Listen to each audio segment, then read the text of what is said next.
Welcome to Above the Garage. Hi, friends. We have such a fun interview for you today, and it's a bit of a crossover from our original Handmaid's Tale podcast, since Amy Landecker not only plays Nancy on both seasons of Your Honor, but also plays Mrs. MacKenzie on Handmaid's Tale. She was kind enough to come chat with us last Friday, which also happened to be the day that the Your Honor Season 2 finale dropped. So we hope you enjoy this half as much as we did. Hi, how are you? Good. How are you? We're good. Thank you for taking the time. We really appreciate it. You're so welcome. On such an exciting day. I know, right? It's been a very exciting morning for us. It's also St. Patrick's Day. I don't see any green. Oh yeah, no. I grew up in Chicago, and oh my gosh. Holy moly, St. Patrick's Day was like, it was, obviously the biggest deal in the world. Right, because you guys dye the river, right? Oh, the whole city is just like green. Yeah, the river's green. You have to wear green. The bars are packed at like 7 a.m. I mean, it's just like a massive celebration. But now that I'm in Los Angeles, I've lost my... You're too cool for that. I'm too LA now. I'm too Hollywood. But I like your shirt. What does it say? Go. It actually is from Field of Dreams. I went on a road trip and I went to where Field of Dreams was filmed and I bought me a shirt. That's and it's got green on it. That's got my little sister Gabby Hoffman in it from Trans. Oh my God, I loved Gabby Hoffman growing up. She was in everything. Yeah. Oh, I love her so much. I'm very jealous that you know Gabby Hoffman. And you should be. Everyone's jealous that I know Gabby Hoffman. People say, what would Jesus do? Hi, what would Gabby do? That's Izzy. So we invited you here under the guise of discussing Your Honor, but we actually just want to talk about your pets, if that's cool.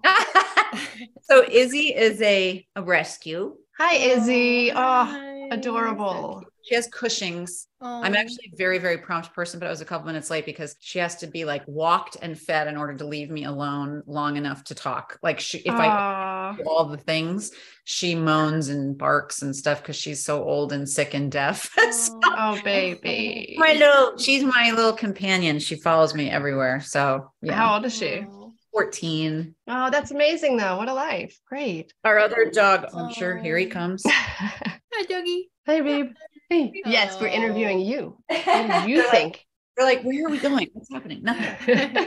You left us with these strangers. What's your favorite treat? So this is Otis, who is... Hey, Otis. Otis. We love Otis. I love him so much. He's 11, but he has a brain tumor. It's like all bad news for these guys. No. Yeah. So we're kind of on like a little bit of both. Bradley and I are home now in between stuff and really grateful because we just keep saying, we don't know how long we have. So I've just been right.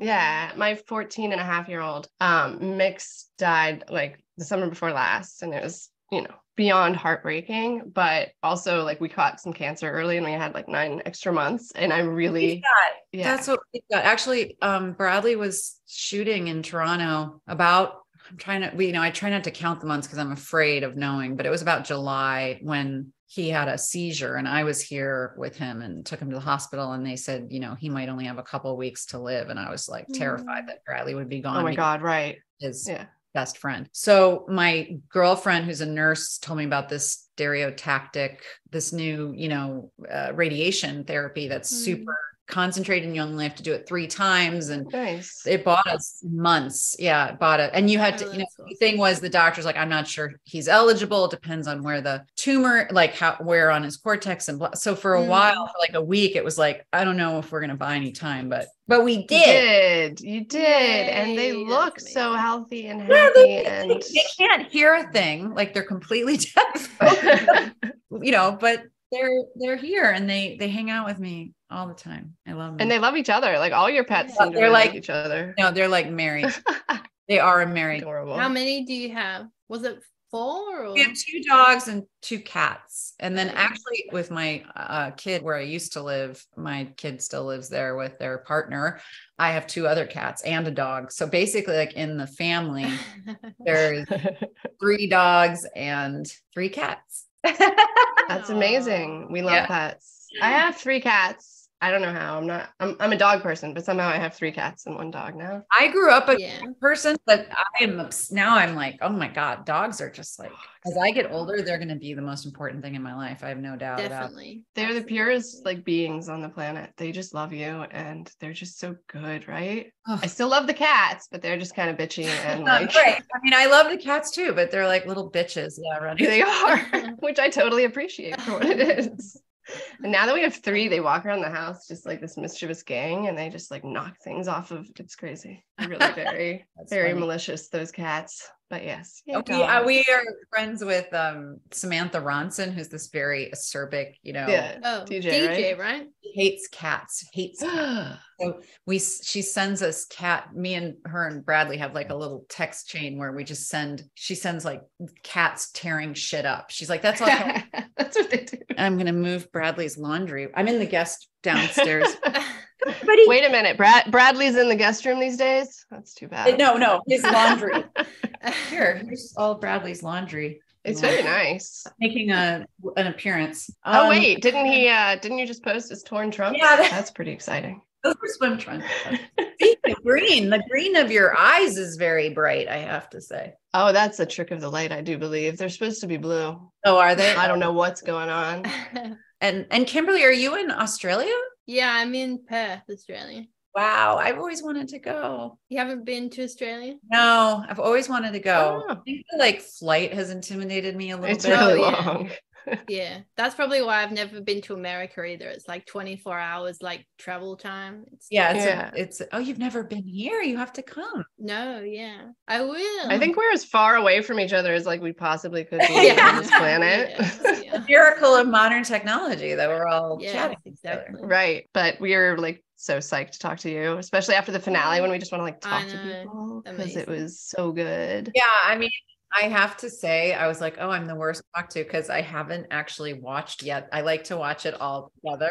Oh, I mean, obviously I know what happens because I read the scripts and I'm in there, but I was like, you might have to tell me a few things. But now I don't want to spoil it for you, but what an episode. Yeah. What was amazing about season 1 is I knew everything, but I watched it week to week because it was COVID and there was nothing to do. And so we would actually in quarantine, like text each other and watch it. Yeah. And I mean, it wasn't full quarantine, but you still weren't like gathering. And I knew what was going to happen. And I was still like completely like stressed out, like, and like, it was crazy. Who does that? Oh, this must be very well done because I am like, losing my mind. Yeah. And I know it's going to happen. Then you know what's happening. Yeah.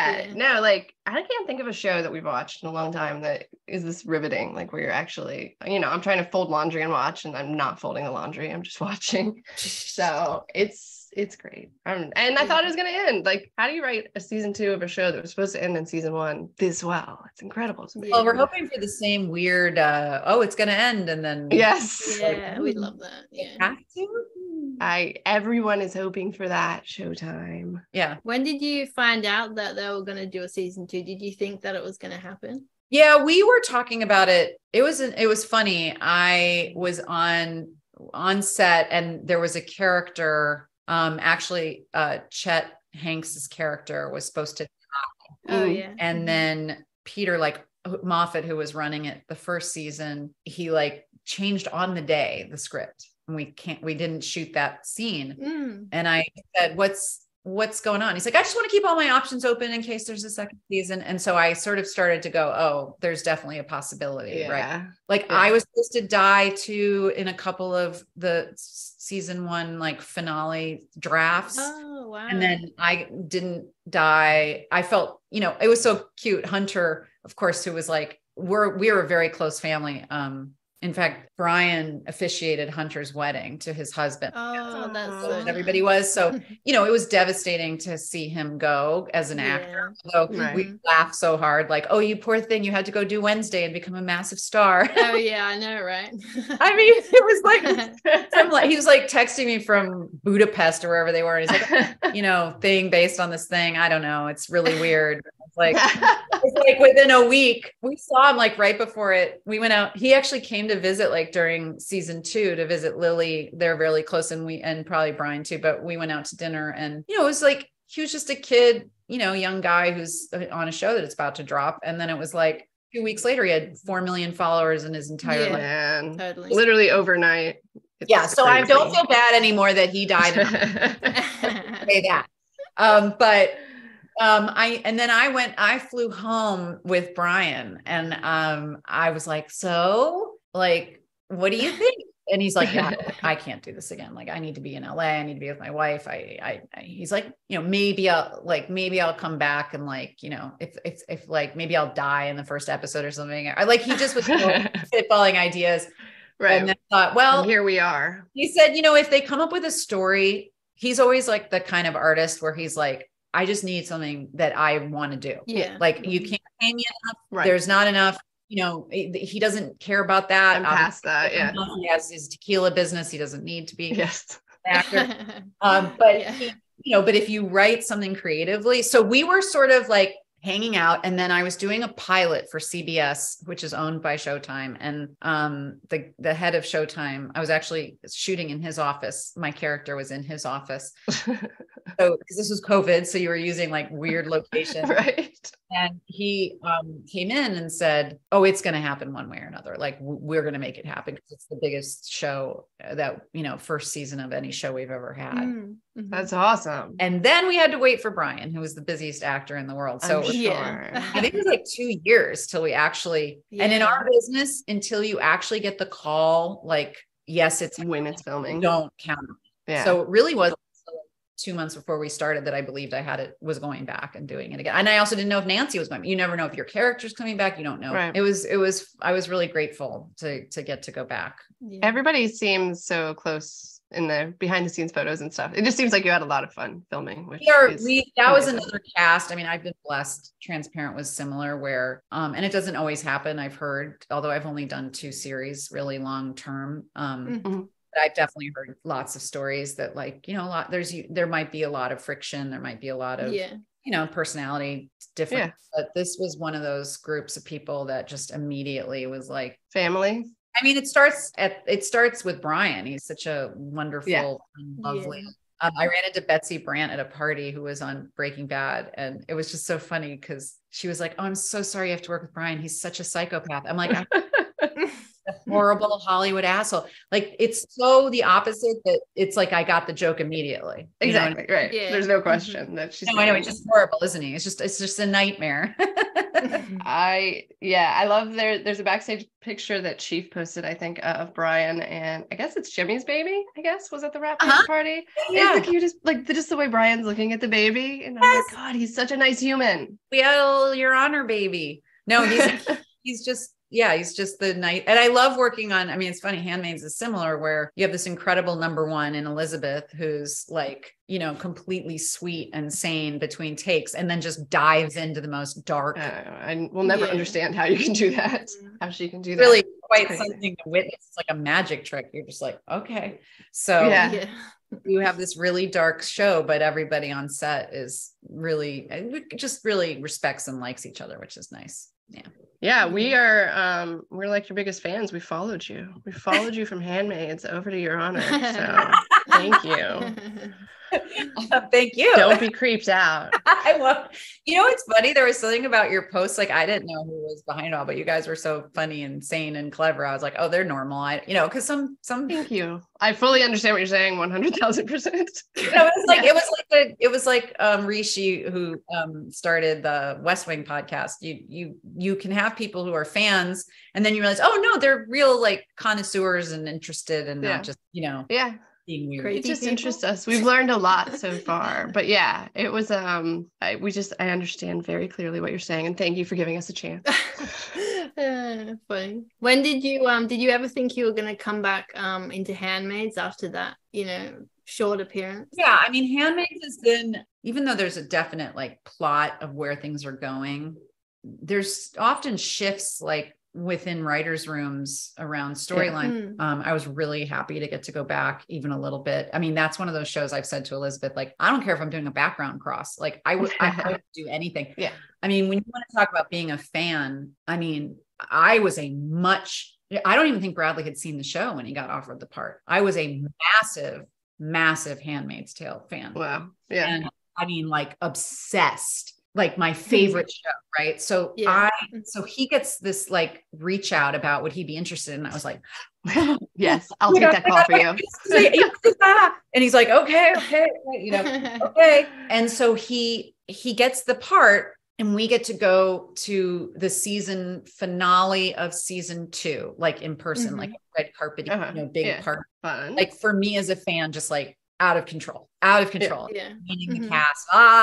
And then, over the summer before he started, they had an audition for the mom of Hannah. And I went in, I was like, there's a weird, I'm at that weird level in my career where there's like, sometimes your agent's like, no, it's not big enough. Like you're not going in. Or, and I was like, I would do anything on that show. I don't care. Like I'm going. I want it. Yeah. The story, I don't know if it's urban myth, but the myth is that the producers picked me without knowing I was married to Bradley and sent my tape to Elisabeth, who told them, that's Bradley's wife. Yeah, right. That's what she said. I don't know. If you just had dinner with them the other night. It's definitely Bradley's wife. They didn't know. And, which was That's nice. really funny. That's great. I feel like it wasn't, just because I was. So I get to go, not only am I cast, but I'm in the first episode of season 3 that Bradley is also in, obviously, because now he's been in season 2, the end of season 2. He drops Elisabeth off at the border, and she turns around and decides not to leave. And everyone's like in an uproar about it. Yeah. So he's in the car and she's just like standing in the road. Right. First episode of season 3. Well, I am now on set as a guest star, getting to watch this scene, the first episode of season 3, the first scene of the first episode we shot, which is like a virtual reality fan tour that you would pay like. Yes. Yeah. Not only am I getting to watch, but it's so freaking freezing that they put me in the back of Bradley's car. So I'm hidden in the back of his car. Are you serious? That's so funny. Even funnier is nobody told Elisabeth I was in the back of the car. First shot, she comes and opens up the door and sees me, and without missing a beat, she's sort of like, okay, and just crawls and lies on my lap in the back seat because she has to hide from the guards or whoever. Right. And so we're both, I'm hiding from the camera and she's like, and I'm like, I'm in heaven. And then like the next day though, I had to go act with her and like become dominant. And I was like, okay, fan Amy. Now you got to like be present. So it was so funny. That's like the funniest behind the scenes story ever. So I've always said I'll do anything they want. I'm really glad I got back. I don't know if I'm ever going to go back. I don't know what's happening, but I was like, look, I don't care if it's honestly, I was supposed to be at the wedding this year. That episode, I think, which is like maybe 10 of ever. And I was already starting to shoot Your Honor. And there were some COVID delays, so I couldn't come do it. And all I was going to do was just hang out and be at the wedding, like in the house. You're just going to watch your husband get punched. Yeah. That's and I was like, exactly. So that would be fun. I was so disappointed. I was like, oh, Amy, I'm so sorry. And the costumer had made some beautiful dress for me. And I was like, I wasn't going to say anything, but I didn't care. I was like, but yeah, scheduling conflict. So I thought it was a great season. I was really into it. I was really into Yvonne's storyline, and she's amazing. She's incredible. She's incredible. And Bradley in it so much more was really, I thought he just had an incredible year. Just he nailed it. Yeah. Yes. Glad I have. And you gained a husband this year. I got Jason. Butler. That's exciting. Incredible actor who I had seen on Ozark. And just absolutely loved. We became friends through a mutual friend, and I got so excited when he was cast. Yeah. I really consider it, to be honest with you. It's just, it's sort of funny talking about it being Handmaids, but like that it's Bradley's show and I just get to kind of come in and visit, which I think is a real blessing. I always forget I'm even on it, totally, to be honest with you. Sometimes people are like, wait, and I'll be like, oh, right. Yeah. I'm part of the lore. I'm part of the mythology. You're an important part. You're an important child stealer. One of the most important. Down in history. If you Google it, I'm the teal mom. There you go. Yeah. Now I want to see your wedding dress. We'll have to ask Leslie. I bet it was a beaut. She was the most incredible. Oh my God, the dresses this year were just like insane. Yeah. Step up. Yeah, she was like, I made you the most beautiful dress. I'm like, because she also felt like my character was one of the wealthier women. So she would gets to have like really The beautiful. nicest. Oh. Ever looked great in her dress though. Oh, She did, yeah. She looked and her amazing. hair was so amazing. So I loved the. I liked not her teal curlers and Yeah. her like teal robe. I was like, wait, is that because we talked to Ever like right before that, I think, and she was like talking up this wedding dress, and then we saw her in the curlers and the robe, and I was like, what's going on? Is that it? No, it was not. But she's delightful. Yeah, she's great. I had a blast with her too, and that's another really great group of people. Yeah, genuinely. Yes, we love Steven and Evan. Steven, so funny. We're in love with him. Oh, he's so nice. Oh my so god, sweet. Yeah. What? Married to Nick. Oh no. We would love to talk to her. Yeah, She's a delight. Yeah, we follow her on Insta, and she's just such a delightful person. And yes, we felt so love her. horrible for her when people were being like mean.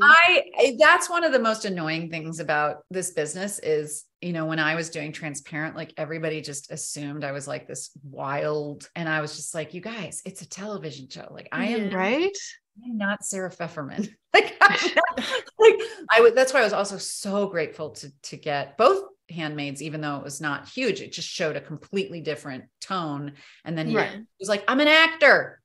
Right. Yes. Look, I can do this too, or this, or this. Yeah. It's a job. I can't imagine how the life of an actor seems fairly unpleasant in some ways. Work. I mean, Bradley and I talk about this all the time. The work is so lovely. Like, actual work is so beautiful and exciting, but 90% of it is this other insanity that just, I mean, Michelle Yeoh, when she like one of the awards she won this year, she just said something like, I think it was worth it. The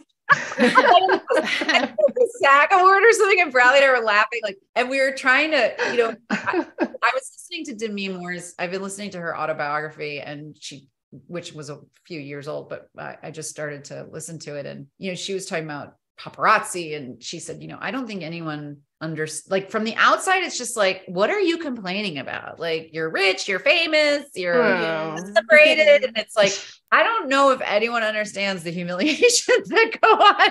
Totally. I mean, I like the money when it's coming. There's no doubt about that. Right.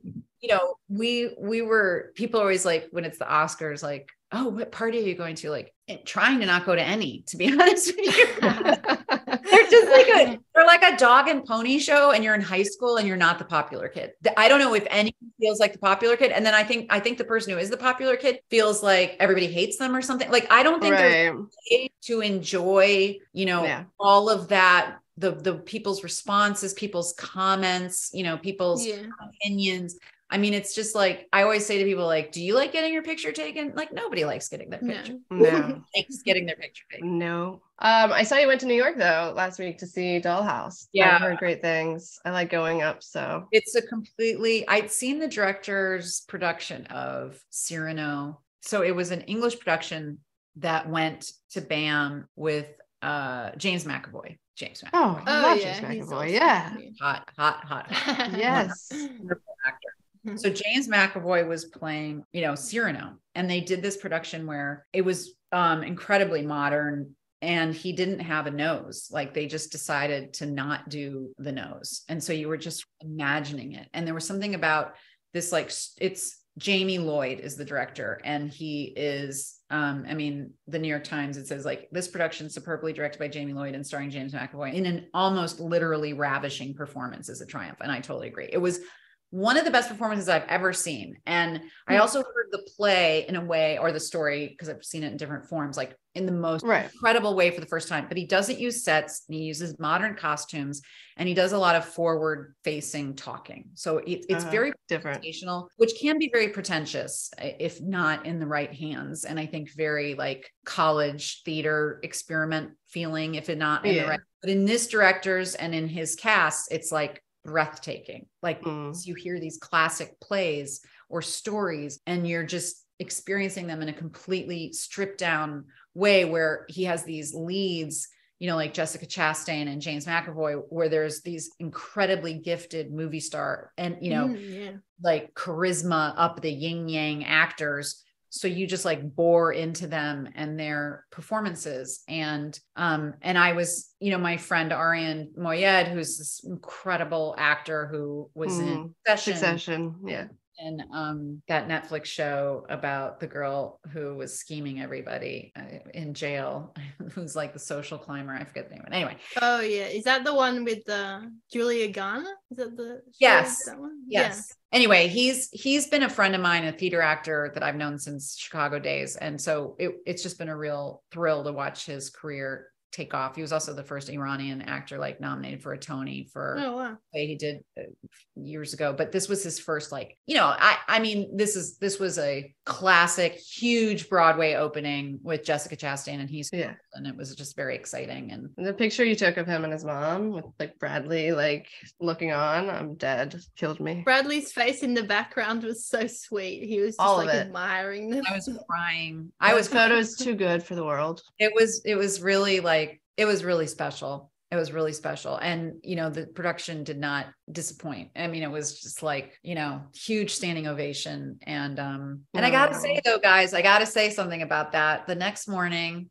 so excited to read the New York Times, and they kind of like gave Arian, not really him as an actor, but the interpretation in the play, a little bit of a slap. And it really bummed me out because I felt like the Times reviewer, and I want to say, I really believe this, that the reviewers of things have to be as diverse as the casts. Like all reviewers feel like white men. They're white men across the board. But it's like, this play is very specific to the experience of women in the world. Not a white man. Yeah. In his review, he says at the end, like, you should have sympathy for Torvald as well, if this production is done right. And the whole point of this production was that it was like, I just got goosebumps thinking about it. It was just about the liberation of her and the women. Yeah. I read about it. Yeah. I mean, there was a woman behind us who was literally like so vocal every time he said something that it was like, we were laughing. Like because it was, you're furious at him. You're furious at the patriarchy. You're furious at how she's like locked in this doll's house. It's literally called a doll's house because she's locked. It's not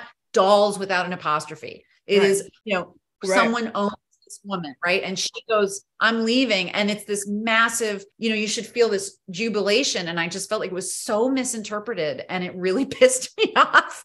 But other than that, great experience, part of like why I wanted to post that too, was that his mom's response was like, that's what this is about. She's like, this is what the Iranian woman feels like today. We're lucky enough in this country to think that it is a little dated, or it is a little, and for a lot of women it isn't, but more and more every day. It's fucking crazy. Yeah, more and more. Exactly. Jesus. Exactly. It's insane. It's insane. So I just felt like if a woman had reviewed that, you would have had a completely different experience of what that. Yeah. Well, it's very upsetting that that's who they chose to review. I know.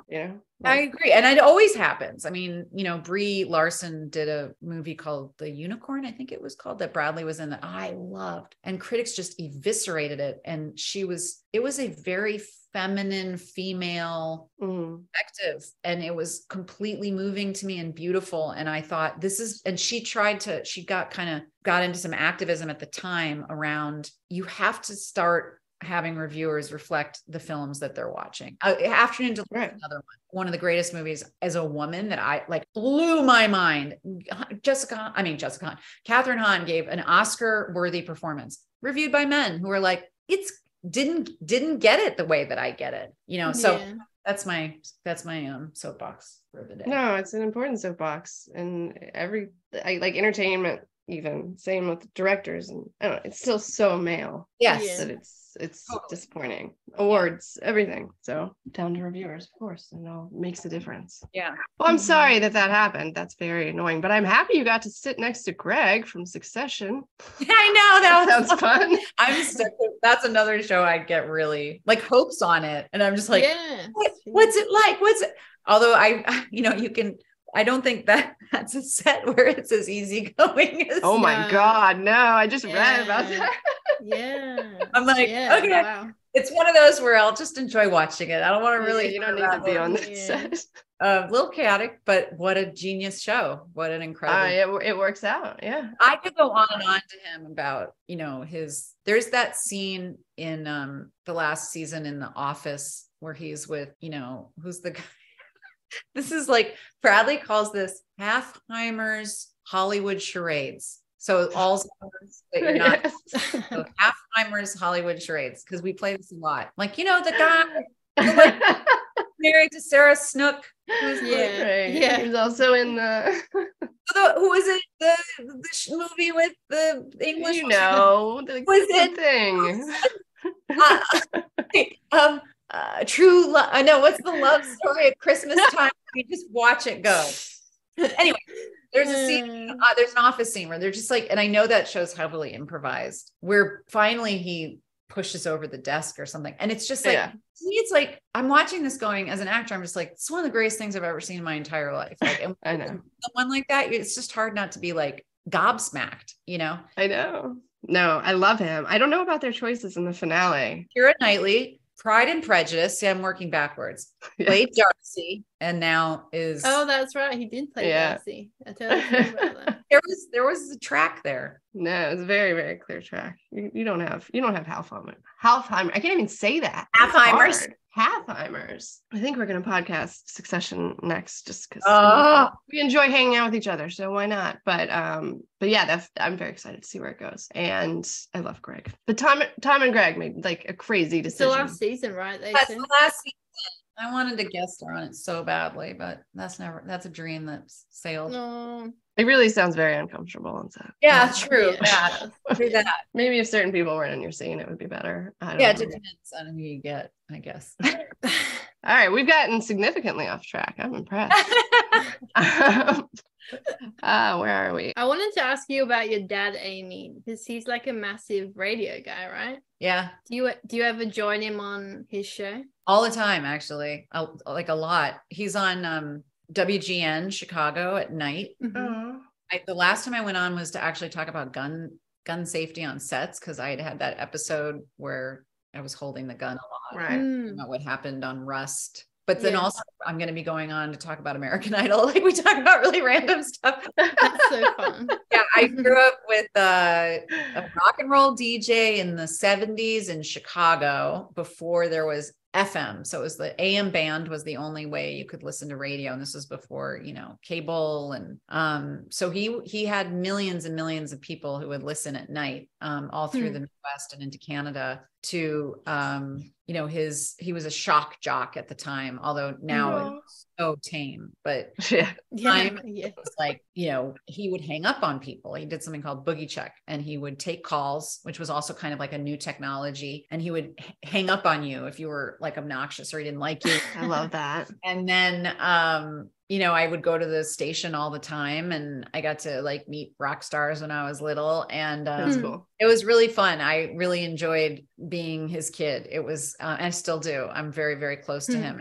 I think he has a lot to do with my career. I started in voiceover in Chicago, and that's really how I got my start as a union paid actor making a living. And I know that my last name, speaking of Nepo babies, had a lot to do with my breaking into voiceover, because everybody knew my last name in Chicago. It was like, as if, I just had a very famous last name. It was like, oh, are you related? Are you related? Awesome. Right. So, and I was really associated with a microphone. So, I actually just finished a voiceover job yesterday. I'm the voice of Uga, the mom in the Croods, which is I took my niece to see that movie. Catherine Keener plays Uga in the films. And they usually, when they do a TV show, they get like on-camera actors, because it's an ongoing commitment, and a lot of actors can't do animated series because they're like busy. Voiceover, like the voiceover world is its own, they're just incredible performers in there, and they work all week, every week. But they didn't know that I used to do voiceover and would kill to do this and would make it work.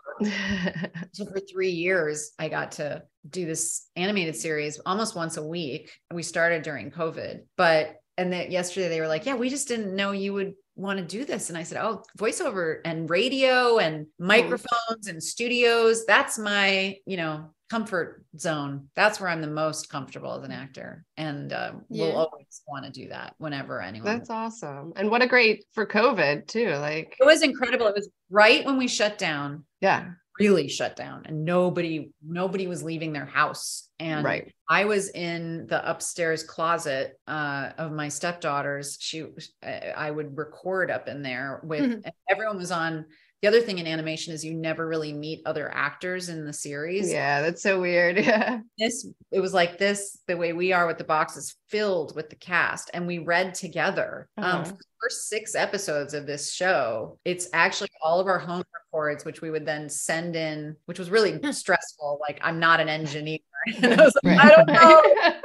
There was definitely some we had to re-record because it was like blowing out, or I didn't, whatever, but or lawnmowers going by. But the engineers would then like equalize it and put it in and make these shows. And a lot of the cast still works out of their closet, but I prefer, I did start to go into a studio like as I was like, I don't want to run this. But it was such a gift for that time because it was such a, I think a lot of people never knew if we were ever going to do anything again. So right. Yeah, totally. That was a scary time. Yeah. I was in the middle of season 1 of Your Honor when that happened, and we were on set, speaking of Chet Hanks, and he had the flu, and I don't know if he had COVID. You couldn't. Yeah, I was going to say. But we realized on the Thursday before we shut down was when it was announced that Tom and Rita had COVID, and he had just seen them before. Oh, we had. Yeah, we shut down on Friday. We went to work, and Margot Martindale's like, I think we're gonna get sent home. I'm pretty sure. Very good impression. Like, I mean, should we be here?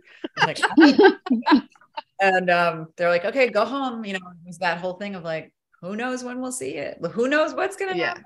Yeah. So that's what I did during quarantine. Although there were still the people that were, like my mother-in-law was like, it's just gonna be 2 weeks, and I'm like, but oh yeah, I think we thought logically, how does that work? How is this gonna go away? No, it was Bradley actually kept saying to me, this is gonna be really long. I was like, well, it might be like a month, I don't know, a couple months. Like no, he had like intel from COVID people in the White House.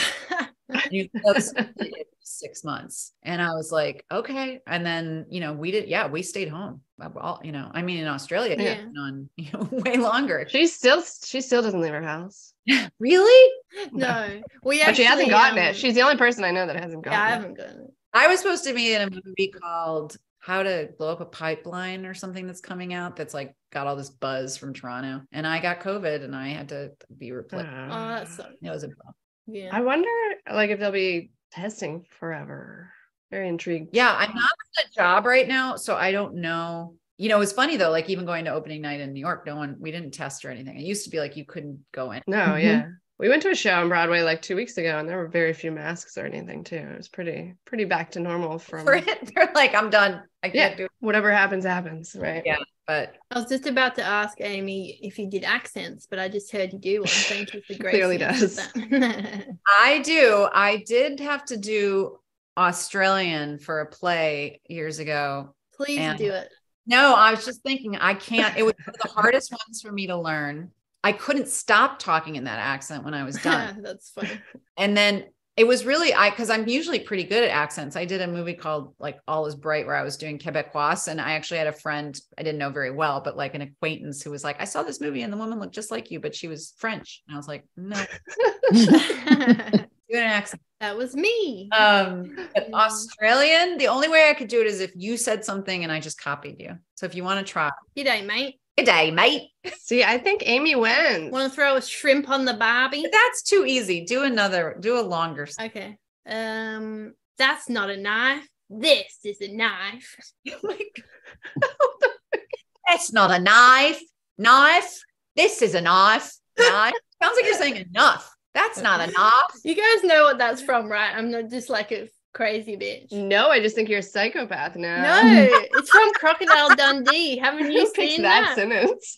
You've seen Crocodile Dundee. Come on. Yeah, but it's been decades. I got to revisit it for you. On. Paul Hogan, Crocodile Dundee. Come on. Actually, Amy, have you seen the movie with Toni Collette, Muriel's Wedding? Oh, one of my all-time favorite movies ever. Oh, seen yay. It tons of times. Can you say, you're terrible, Muriel? Wait, say it again. You're terrible, Muriel.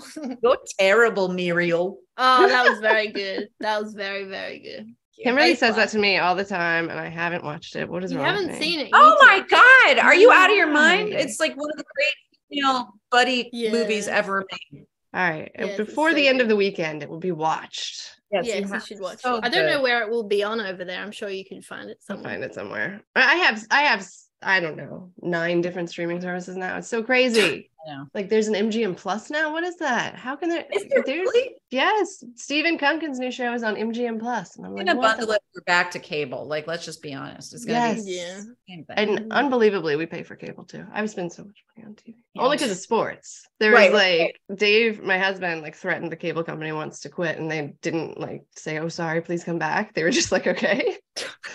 And so they cut off our cable, and there was no sports, and he was just miserable. And I was like, "Just call them." Yeah, we always debate that, and I'm like, there's this YouTube TV now, like where you can. Oh yeah. I just like to be able to turn on a television and like It is nice. like cable a little bit, but Yeah, no, it is nice, and they have, they've smartly got all the streaming, so you can still just talk into your cable, and it will find whatever service it is. So they're good at making things easy for you, so you spend fortunes. yeah. I'm a real sucker for that.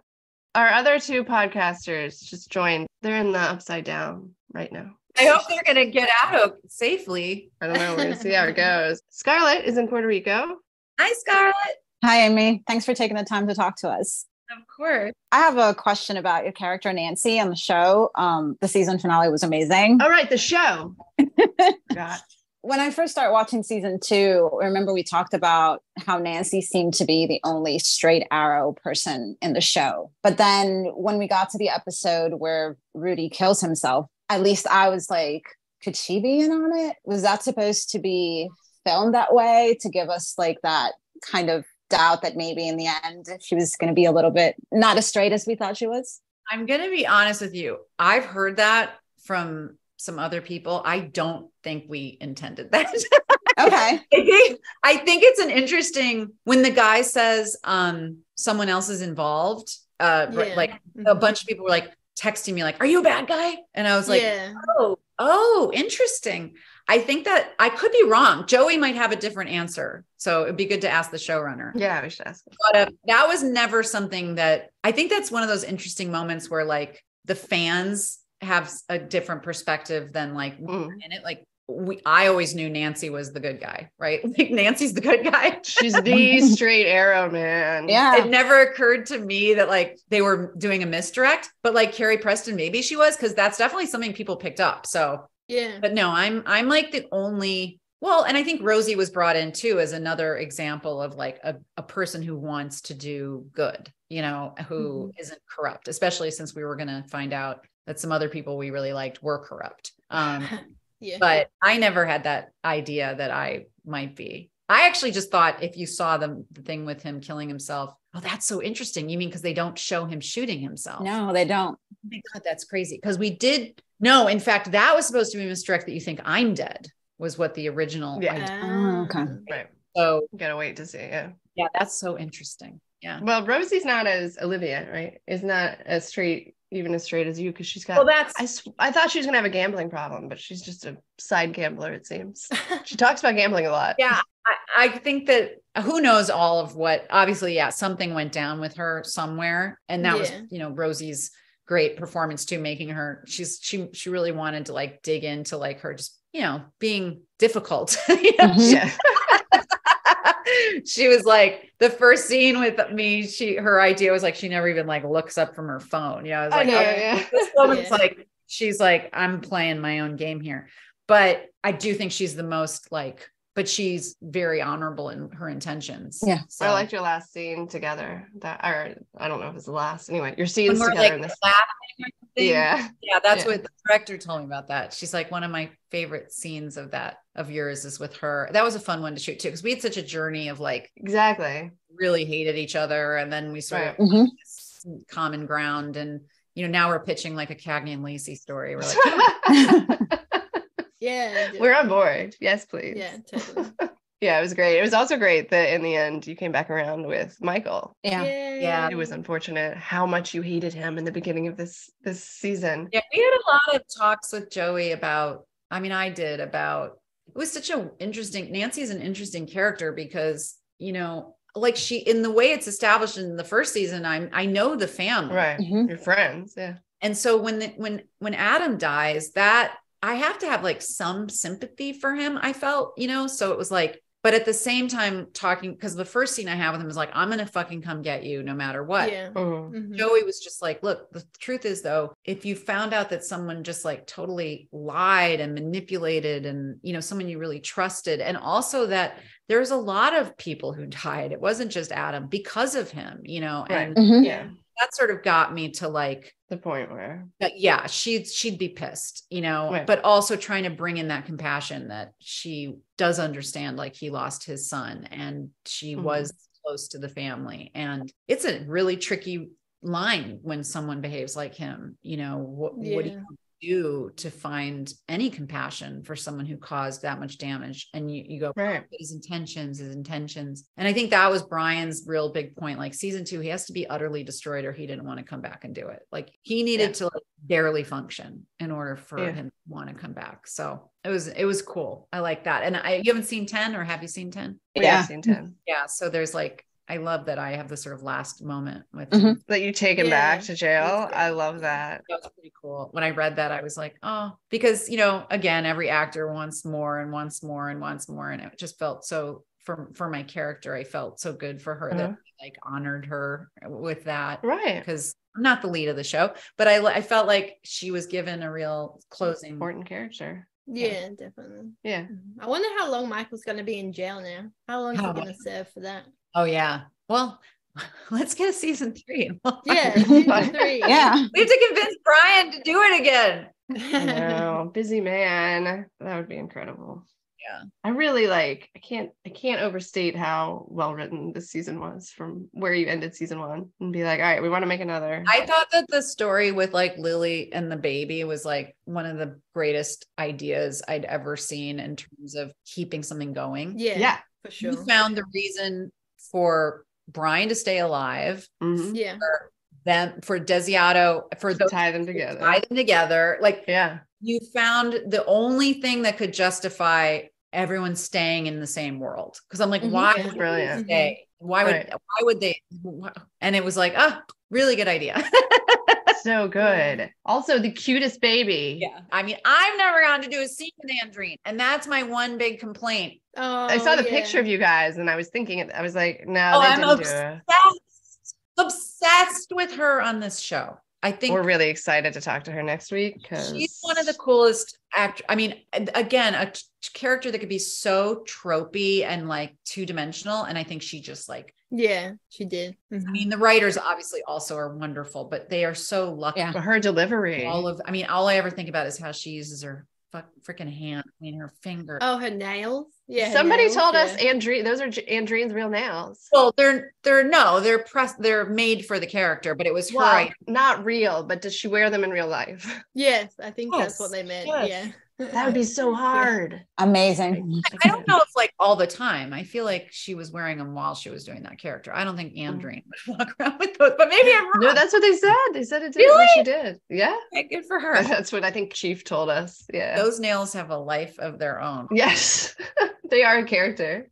But yeah, she just like, it's like Jamie Lee Curtis wearing the She's the, like, amazing. and Everything Ever All at Once. She wears Yes. brace. Like there's those little choices that actors make where you just go, that's telling an entire story. So her like Yeah.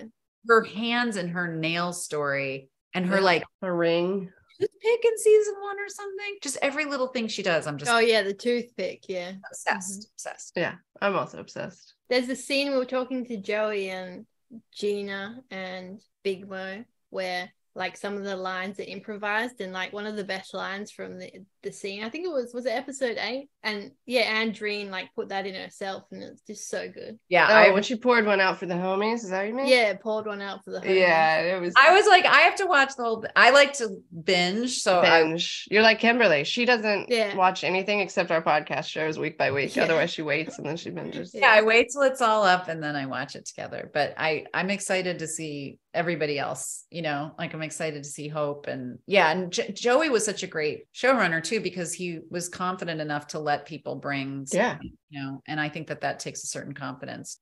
Peter was like that too, really collaborative. Yeah, Mhm. that's good. It's really cool.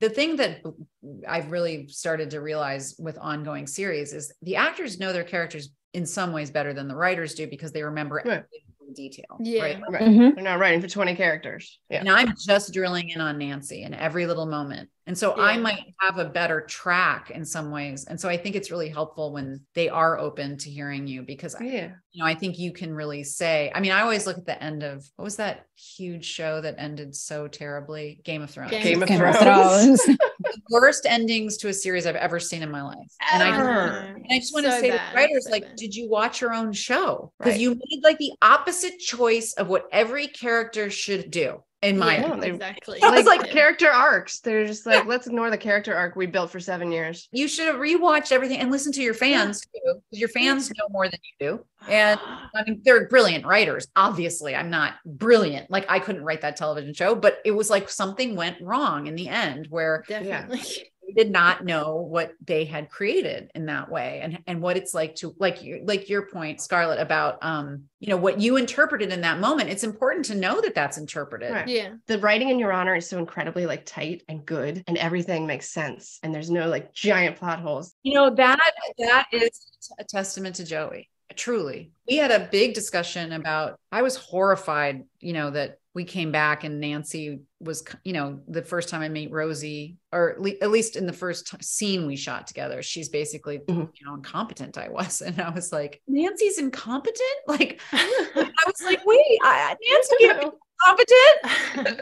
And he told me, look, this is what happened. And as we wrote this is what we allowed to happen. And we have to acknowledge that that I wasn't looking into the right areas and missed huge things. An entire family was dead, and it wasn't because of a gas leak. And we had to talk about why I would be blind to that, or why I wouldn't have seen that. And we had a lot of talks about it, because I didn't want to be incompetent, and Right. And I didn't want Rosie to come and tell me like that I was incompetent. Yeah. But it all worked, because it's all sort of bleeds into the story, right? Like Nancy gets pissed and doesn't want to be, and then it makes her better, hopefully. And, but he was so smart in not just being being open to hearing my concerns, and then saying like, and this is what I think. And me going, you're right. Okay. You're right. No, that's, I think, what it takes to make a good show. Yeah.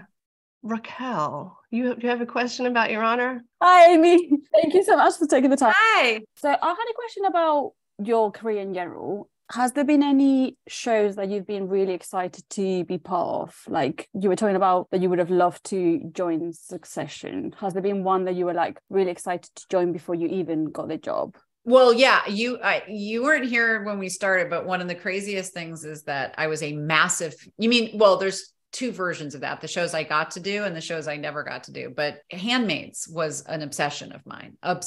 So that was like, I've said there's like these experiences. The first guest star I got in LA when I moved here not that long ago, but was Mad Men. And I was a huge fan of Mad Men. And there's something about going into shows that have such a specific aesthetic world. Like you're in a really weird, you're in a very curated, created world. You're not just like, on a random, even if you went into Your Honor, you wouldn't say, oh, that's like an incredibly curated, it's New Orleans, but like I can go to New Orleans, right? But I can't go to the 50s, so you are walking into this thing that you've experienced as a fan, and you get to enter into it. And it is just like the coolest, funnest fan out. I mean, I wish every fan could, some people buy that at charities, like a walk-on or something. So to not only get paid to be there and get a job, which is so rare as an actor, but to also get to act across from people that you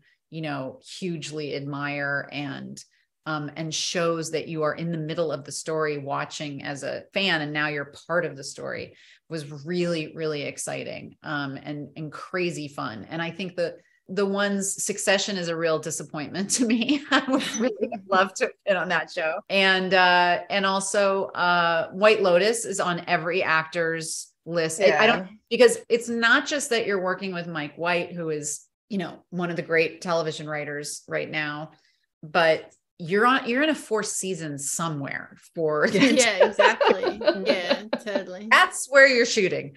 And those things are, even Succession, part of the fun would be the clothes, the sets, you're in like heaven. And I would have, but and everyone's like, oh, you and Bradley should get on White Lotus. I'm like, yeah, me and every other actor in this town has an agent calling the people at White Lotus saying, I just thought of that. You and Bradley could just like be yourselves be a married couple on White Lotus. Oh my God. I'm totally down, but who's going to kill who? I want to see it. I want to find out. Well, it's funny because Mike did say season 1 was about money and class. Season 2 was about sex, and they all have all these themes, but in season 3 is going to explore spirituality and death. So, interesting. And in Asia, I think. Oh, another location. My husband booked a trip to Sicily because of the show. We're going for spring break when the kids are out of school, and I was like, it's not going to feel like White Lotus. I mean, unless we kill one of the kids. Okay, we booked last year. We all got COVID and couldn't go. Not this Christmas, but a year ago Christmas. We were going to go to the Four Seasons in where it was shot, where season 1 was shot. Because we're staying at like the hotel next door. we were going to go to Hawaii, and it was going to be like our little White Lotus trip. But you can't do it again. That's sad. That's a sad story. Lost the movie. Lost my fancy trip. Wow, it's a bad bout. You'll have to book it again another time. Yeah, we do. We have to go back at some point. Yeah. It's gotta happen. We'll do the Sicily one. Yeah, come for spring break. We'll hang out with you. I'll not murder one of you, I promise. What was your favorite, White Lotus, the first season or the second? I mean, it was interesting because I loved the first one so much, and when I started the second one, I'm like, I'm not gonna. But I got really into. I liked them both. Like, I just think it's hard. My favorite thing that he said about it too was everyone like puts it up to this like high end, prestige sort of idea. And he's like, I'm just basically writing, my version of Fantasy Island and Love Boat, which were like, when he said that, I was like, I liked it even more. I know. Yeah. It's just not, it's supposed to be ridiculous, pop and romantic and gross and silly. And it's like, I think he's just doing a great job of like being entertaining while also making about certain things, but yeah, it's so good. I was just going to ask, how was it like to work for Grey's Anatomy? Because I really like that show. Okay, so that was another bucket list show of mine. Huge fan. And I got the offer for that part. And again, it was one of those where the agent's like, well, it's only one episode. And normally, like at my level, you don't just do like a one-off. Fair enough. And I was like, don't care, bucket list. Don't know if I can get on that show again. The only thing that really sucked, and I didn't know this, was that I was in an episode that was like out of the hospital and with just Bailey, right? So it's just me and Bailey. Another hospital, which was another set in the middle of like bumblefuck LA. It wasn't. I didn't go to the studio. I didn't meet the cast. Opposite of the other shows where I barely had a Grey's Anatomy experience. And that was the whole I wanted to be on that set. I wanted to be in that studio, but I was in a one-off episode. You get the script and that's disappointing. Yeah. And you're like, oh, shoot, we're on location. Man, your agent's like, I told you so. Yeah. But it was still really cool to be on the show, but it wasn't the fan experience that I was looking for. It's still going, right? You could totally like just come back. Oh god, yeah. It's like The Simpsons. If they brought her back, maybe she can have like another motorcycle accident or something. She is a daredevil. Well, you're also in like private practice, right? But a completely different character. Oh yeah, they're in the same world. Does Grey's do that? I know Law and Order does that. They do crossovers, yeah. Grey's does crossovers. No, but not crossovers, but like where you get to come back as a... they have done that. Yeah. I don't know if that's officially true, but Raquel says yes, go back. Okay, if that's true, then yes, I would go back as something. But I don't know. That's an interesting. I'm gonna see if that's true because I didn't know that. Because like Law and Order, you have to wait 2 years to be on. Oh right, yeah. One of them, like, and but I've been on for 20 some odd years, so it's like you get a lot of opportunity. Although Grey's now has too. I'm gonna ask my agent. That's a really good question. I'm sure there was like one nurse that has been a patient as well once. Everybody from the original cast is basically gone. Yeah, it's not. I know. No, that is true. But the set's probably the same. You could go on the set with new people that you don't care about. I have two. My daughter likes to write questions for my interviews. She's 8 years old. Kaya what were her questions for you? 2 favorite shows you've ever been in? it's for me as an actor, transparent, which I hope Yeah. the kid has not seen. She has it, yeah, later. When she's maybe like 10. Yeah, no, how about 10? never? I'm kidding. 10? To my kid, I'm like, you're never allowed to watch. I love Transparency Beauty show, but it's for adults. And people who don't know me. I prefer. Right. Or close to me in any way. And that's how I met Bradley, by the way, too. So it's like a very special show. Oh, really? I didn't know that. That's amazing. And then the other would be Rami, which was a one-off guest star that a lot of people haven't watched. That I wish more people did. It's on Hulu also, and it's starring, directed, acted by this wonderful Rami Youssef, who's this incredibly brilliant young, creative. And I think Curb Your Enthusiasm gets a lot of hype and better things. Louis used to, this is like that great and smart and genre bending in terms of comedy and drama. And I played a culturally appropriating life coach, and it was one of the funnest I've ever had of my life. And I said to Rami, I was like, that's probably one of the funnest times I've ever had on and it has a lot to do with what do you get to play? What do you get to do? And those were times where I felt as an actor, I got to do things that were really, really ridiculously fun. Both of those shows. So, well, that's very interesting. Thank you. I will tell her. But I will say, obviously I'm deeply in love and grateful for Your Honor and Handmaid's Tale. Right. Did you act with Bradley on Transparent season 1, or did you guys interact? No, he was in one of his episodes. The one I think he probably won the Emmy for was in the past. So it was a flashback. Oh, okay. Yeah. And, he did do some stuff with Jeffrey's character in the present, but he was also on season 2 as a different character. Speaking of shows that yeah. And we were dating by then, but season 1 we were dating other people and just passed each other in the makeup trailer. And we sort of connected for the first time at a Q&A at one of those, like the Paley Fest kind of thing.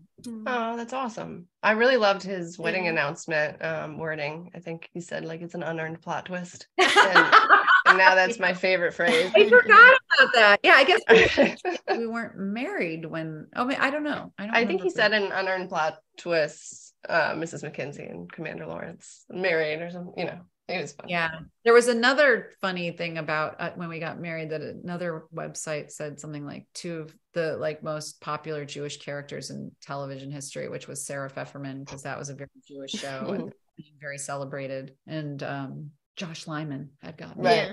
Yeah. So was Handmaids the first time you got to act together? This year? No, he did a pilot with me where he played my husband, and that was the first time we played, and it was really fun. No one will ever see it, but we had a really good time. I directed it in a short for Funny or Die that I highly recommend if you haven't seen it. We'll have to watch it. Okay, check it out. Called Bradley Whitford, Emotional Stuntman. It already sounds amazing. I directed it. It wasn't my idea. It was the kid at Funny or Die, really smart writer idea, and they improvised a lot of it. But that was the first time we worked together, and that was also really fun. So I hope there's more of it. But we had a great time at Handmaids. It was really wild to do that dinner. That dinner, right? It was so fun. Like a really fun dinner. It was wild. I was just like, where are we? What's happening? Yeah. We were hoping secretly that Mrs. MacKenzie would kick Mr. MacKenzie to the curb and yeah, he kind of sucks. I love Jason, but he's a douche. Yeah, for sure. He's good at that role. Yeah, he's horrible. All right, we will let you go. Thank you so much. Absolutely. Thank you for introducing us to your pets. That was really nice too. They've been so good, huh? Oh my God, they've been so good. Oh, hi babies. Oh, what a sweetheart. They're so cute. Bless. I hope you get lots more loving time with them. I love how they're touching. Thank you for all your amazing, entertaining Instagram posts. You and Bradley keep us entertained all the time. No, your feed is my favorite. Yours and Christine Coe's, because you're living your best life and you put lots of pets on there. Christine Coe is very fashionable, but you're my 2 favorites. So thank you. Thank you. That means a lot to me, because sometimes I just feel like that place is so fraught, but I'm like, I try to have fun there. It's so happy. Totally. Your grid is so happy. Nice to meet you guys. Really It was fun. really nice to meet you. Thank you. Thank you, Amy. Bye. Have a good weekend. Bye.